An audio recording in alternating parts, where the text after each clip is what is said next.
Hey y'all, and greetings from the Dave DUI Show. I am glad to have you back here again in the clubhouse, hanging out, chatting with me. A lot of news stories have come out, and you gotta pick and choose which ones you wanna report on. But there's a pretty good one that was just reported on that's going to impact pretty much everybody. There are approximately 250, 300,000 unsolved murders or cold cases, murders in the U.S. And I mean, I would imagine there's differing numbers to those. Every county, every township, every sheriff's department, every police force, right, where they have a crime, a murder, and they have a body, or maybe even, again, I don't know, a disappearance. I can't quantify it. I think it's a murder. It's a cold case. It's an unsolved crime. And they've never found, an individual guilty. They couldn't find a reason. They couldn't find a person that was responsible for this thing. They have a dead body. They have evidence of a dead body, skeletal remains, an actual body that's more preserved based upon the time or whatever, and never been solved. They can't figure out what occurred, right? There's a gentleman now, Dr. Ed Green. He's out at UC Berkeley, I think, Santa Cruz maybe. He's a paleogeneticist. Right? So this guy's into genes, and I guess he was pivotal on the Human Genome Project. He looks at genetic mapping for fossils. So he's got some ancient remains that he looks at and works with. And because of this, he's got this crossover. Finding mitochondrial DNA is different than finding nuclear DNA. Nuclear DNA is the DNA that we use at crime scenes now. It's in the process of growth or change or near terms of living, right? So when you reference that, you're talking about skin cells under a nail left at a scene, hair follicles that also have the root that are relatively new, meaning they fell out yesterday, less than a week ago. They were in the process of growth, right? Blood, flesh, fluid, semen, those are all nuclear DNA samples. And from those, we can actually pull the chromosome that we can then match your double helix. We can match to another pretty profound recent change, a human genome database.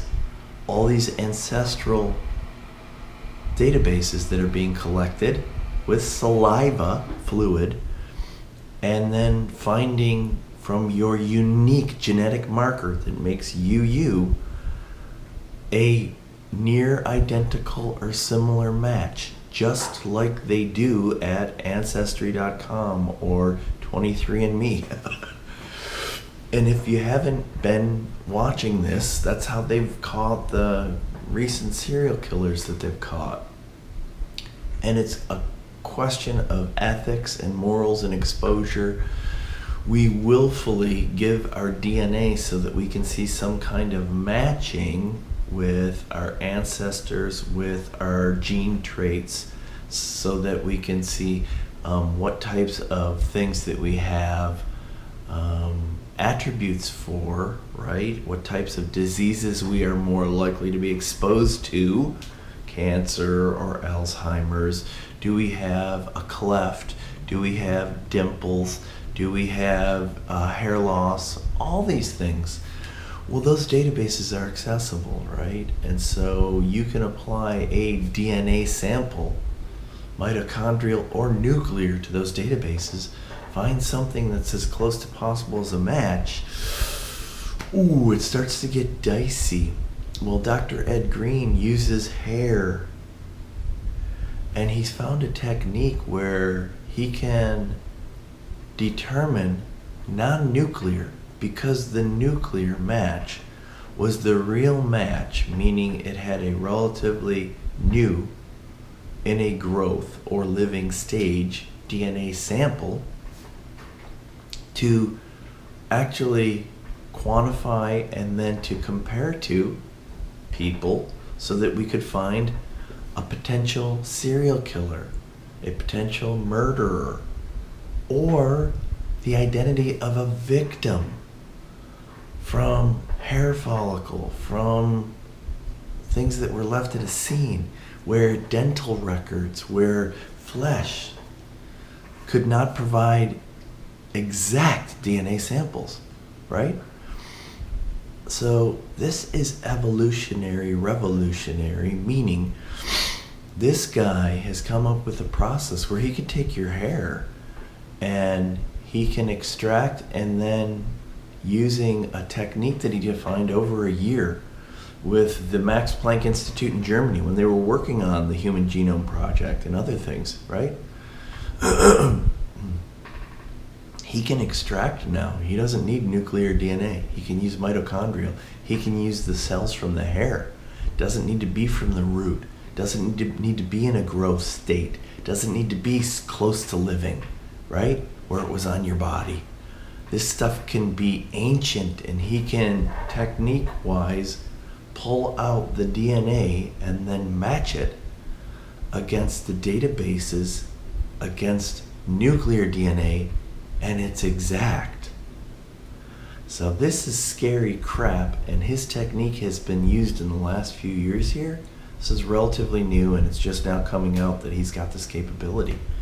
Because no longer do you need to leave fluid, such as semen or blood or flesh, at a scene to be quantified and then identified with the unique marker as you being on site. Now, you gotta shave the hair on your body, the hair on your head. You can't leave any evidence, right? So we're getting better at this, and just like my last podcast here, Do You Want to Live Forever? Our investigation into what we are as humans and our knowledge on that, our learning about it, right?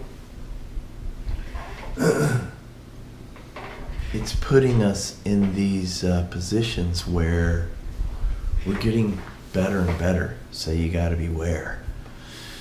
If you want to start your new profession as a murderer, a serial killer, a serial rapist, any type of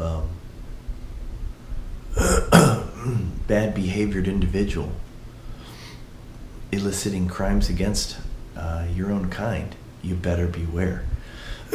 Any evidence that you leave behind is very likely the potential so that they can distinctly identify you, and you'll be placed at the scene. So it's really incredibly cool. We're getting better and better at this, and ultimately we're going to be, we're going to know everything about everything, I expect, in years to come here. But this guy has changed the game and has been pivotal. He's getting hair samples from any cold case. They're sending them in letters and packages to him, and he's taking it to his lab and he's applying his technique to these hair samples. And sometimes it's the hair sample maybe a quarter of an inch long, without the root, from a serial killer, in an envelope, a single strand of hair, maybe a clump that's pulled off the skeletal remains of something found in a barrel in a state park in a crawl space at any scene in the hopes that he can pull out a match or an identifier from that hair of what that person's unique DNA is, to be applied to these databases such that we can find some information on who this hair belonged to, and then they can tie it to whatever the events that were captured. This dead body, the hair found on this dead body, the hair from this dead body, and it's already proven fruitful. The Golden State Killer, this guy was the de facto individual who then was tied to DNA relatives through, I think, Ancestry.com. So, game changer. You're going to hear about this in decades to come, because it's going to be on every crime show. It's going to be in every crime investigation. You don't need to leave anything but a freaking piece of hair at a scene, and we're going to be able to tell that it was you, or that it was you because of your relatives that have their spit spun so that they know that they've got celiac disease, and that they're 6 times more likely to flush when they drink alcohol. Oh, dude. Pretty huge, pretty awesome. So this is cool news, and I wanted to share this snippet because I found it like, oh my God. And I would expect there's tons of hair that's been collected at each one of these crime scenes. This guy's going to find information, and then what this guy's going to do, hopefully, he's going to patent or process this technique, and then he's going to distribute it. He'll probably be a billionaire, but we'll solve a lot of these crimes. Oh, buddy, the criminal system's tightening down. We're getting better and better at it. You better be careful. So I wanted to share that. I thought it was very interesting. Pretty awesome. Don't become a serial killer, because we'll probably figure out it's you from a pubic hair.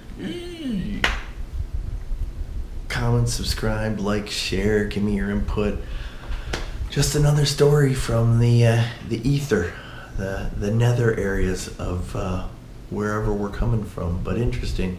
And I'm sure we're all going to hear pieces of this in upcoming events, stories, gruesome things we seem to find interest in. So thanks for watching the Dave DUI Show. I hope you enjoyed it. Coming at you next time. Out.